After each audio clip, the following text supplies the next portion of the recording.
주님께서 여러분과 함께 마테오가 전한 거룩한 복음입니다. 주님 영광 받으소서. 그때 예수님께서 제자들에게 말씀하셨다. 내가 진실로 너희에게 말한다. 부자는 하늘나라에 들어가기가 어려울 것이다. 내가 다시 너희에게 말한다.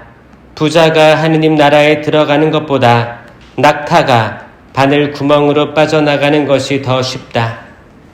제자들이 이 말씀을 듣고 몹시 놀라서 그렇다면 누가 구원받을 수 있는가 하고 말하였다. 예수님께서는 그들을 눈여겨보며 이르셨다. 사람에게는 그것이 불가능하지만 하느님께는 모든 것이 가능하다. 그때 베드로가 그 말씀을 받아 예수님께 물었다. 보시다시피 저희는 모든 것을 버리고 스승님을 따랐습니다. 그러니 저희는 무엇을 받겠습니까? 예수님께서 말씀하셨다. 내가 진실로 너희에게 말한다. 사람의 아들이 영광스러운 자기 옥좌에 앉게 되는 새 세상이 오면 나를 따른 너희도 12 옥좌에 앉아 이스라엘의 12 지파를 심판할 것이다.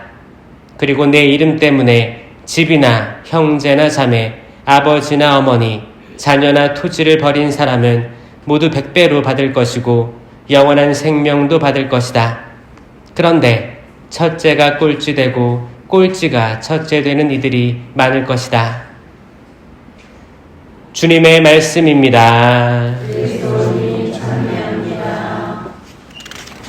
참여해 주님, 오늘 복되신 동정 마리아 모후 기념일을 지내고 있습니다.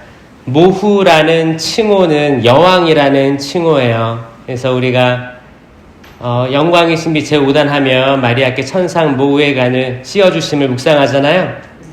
그거는 사실 성경의 이야기에서 기반된 게 아니에요. 이거는 교황좌에서 선포된 거를 기반으로 한 거거든요. 왜냐? 베드로야, 이 반석 위에 내가 교회를 세울 터인즉 죽음의 세력도 어떻게 하지 못할 것이고 하늘나라의 키를 주겠다. 열쇠를 주겠다. 내가 땅에서 매면 하늘에도 매일 것이다. 이걸 기반으로 해서 그 교황좌에서 선포된 것들이 도그마, 믿을 교리가 된다는 것을 얘기하는 거예요. 하느님께서 그 특별한 권한을 교황님께 수락한 거죠.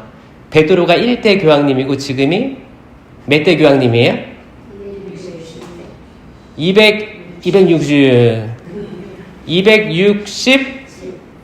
266대가 맞습니다.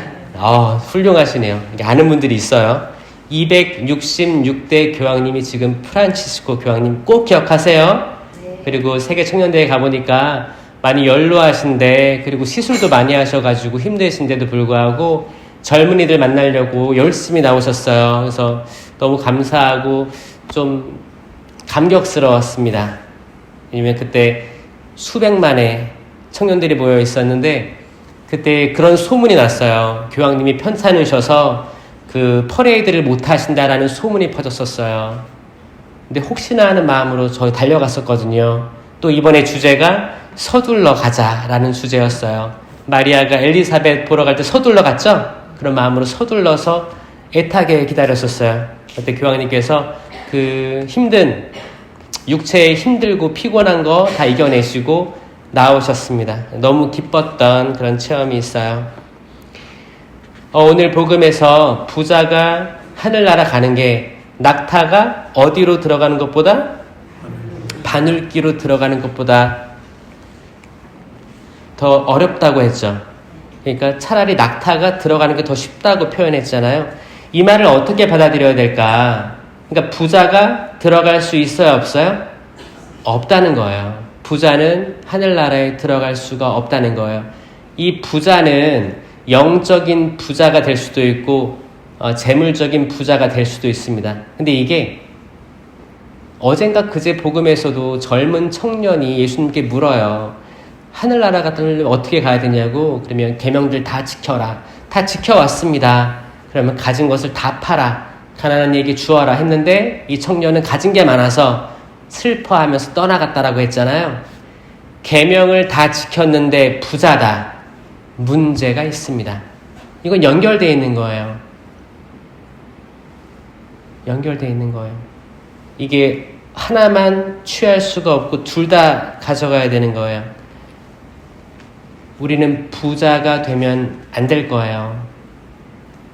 오늘 1독서에서 판관, 기드온이 나옵니다. 기드온의 소명. 저 가진 것도 없고 저 이거 할 수가 없는 존재인데 제가 할 수 있겠습니까? 표징을 보여주십시오. 그럼 제가 용기를 얻겠습니다. 이 말 한 거거든요. 이 모습을 원하시는 거예요. 분명히 사람은 필요합니다. 본당에서도 뭐 사목회, 뭐 구반장들, 어떤 단체장들 필요하죠? 분명히 주임 신부님께서는 누군가에게 부탁을 할 거예요. 그 부탁을 그냥 뭐 무작위로 하는 게 아니고 충분히 고민해 보시고 기도하시고 할 거란 말이에요. 그때 저 못해요. 저 냉담할 거예요. 이게 겸손이 아니라는 거죠. 한번 내가 부족한데 이걸 받았네? 이걸 곰곰이 생각해 보다가 그래요. 주님께서 함께 하시면 저 할 수 있습니다. 해보겠습니다. 라고 수락하는 게 저희들 사명인 거예요. 분명히 하느님께서는 사람을 통해서 일을 하시거든요. 분명히 사람은 필요합니다. 그게 내가 될 수도 있겠다라는 생각을 하고 사는 게 그게 참 겸손 아니겠습니까? 개신교에서 많이 실수하는 게 천주교는 인간 마리아를 원죄 없다고 얘기하고 또 여왕의 자리까지 올려놨다. 왜 마리아를 숭배하느냐? 왜 우상 숭배하느냐라고 따져요. 근데 천주교에서는 어떻게 이거를 설명하고 있어요? 삼위일체로 시작하는 거예요. 삼위일체를 이해를 하면 다 파악이 됩니다. 하느님, 예수님, 성령은 각각 뚜렷하게 다른 위격이면서 한 분 하느님이에요. 한 분 하느님이십니다. 우리는 삼신을 믿지 않아요. 유일신 하느님을 믿어요. 그러면 마리아의 태중에 있던 예수님은 하느님이다 라고 해도 이상할 게 없어요. 예수님 맞죠. 하지만 삼위일체이신 예수님이기 때문에 하느님이라는 정의를 했을 때 이상하지 않아요.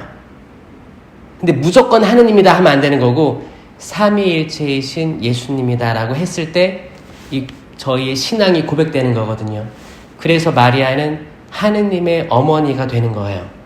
그러면 예수님께서 온 인류의 왕이다.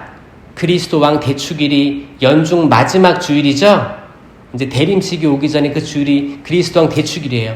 그리스도가 왕이라면 그리스도를 낳은 분은 왕후가 되는 거죠. 그리고 하느님이 왕이라면 왕후가 되는 거예요. 이건 당연한 이치인데 사실 과학적으로 설명하려고 하면 말이 안 되지. 내가 낳았는데 이 아들이 하느님이라고? 과학적으로 증명될 수 없게 믿을 교리라고 하는 거예요. 개신교의 문제는 뭐냐면 믿음으로 구원받을 수 있다고 하는데 하느님께서 이런 것들을 할 수 있다는 믿음이 없는 거예요. 여러분들은 믿죠? 아멘? 우리는 그런 믿음이 있는 거예요. 다 과학적으로 설명되어질 수 없는 것들입니다. 애초에 동정녀가 잉태해서 아들을 낳는 것도 과학적으로 불가능하죠? 그것도 믿고 있는 거예요. 사람이 죽었다가 육신을 가지고 부활할 수 있는 게 과학적으로 믿어줄 수 있어요? 우리가 믿는 건 과학이 아니에요. 믿음입니다. 창조주께서 그렇게 할 수 있다. 복음에서 뭐라고 했어요? 하느님께서는 모든 것이 가능하다. 낙타가 바늘귀로 가는 거 하느님은 할 수 있다. 이걸 믿는 거잖아요. 근데 많은 형제들이 자기의 구원은 바라고 믿으면서 마리아에 대해서 끝까지 발목을 잡고 있는 것들을 보면 저는 되게 가슴이 아팠어요. 이것만 깨달으면 개신교 형제들도 굉장히 성장할 텐데라는 안타까움이 있습니다. 오늘 어머니 마리아가 모후라는 칭호를 얻으신 것에 대해서 축하드리면서 마리아에 대한 신심 잊지 마세요. 너무 중요한 모델이고 우리도 마리아처럼 될 수 있다. 우리도 예수님을 모시잖아요. 성체로. 그럼 내가 마리아처럼 되는 거예요. 성체를 모시고 내가 그리스도를 따라서 어떤 열매를 맺잖아요. 그럼 그게 또 열매고 예수님을 낳는 거예요. 그럼 내가 모후가 되는 겁니다. 그 영예를 하느님께서 허락하십니다. 아멘.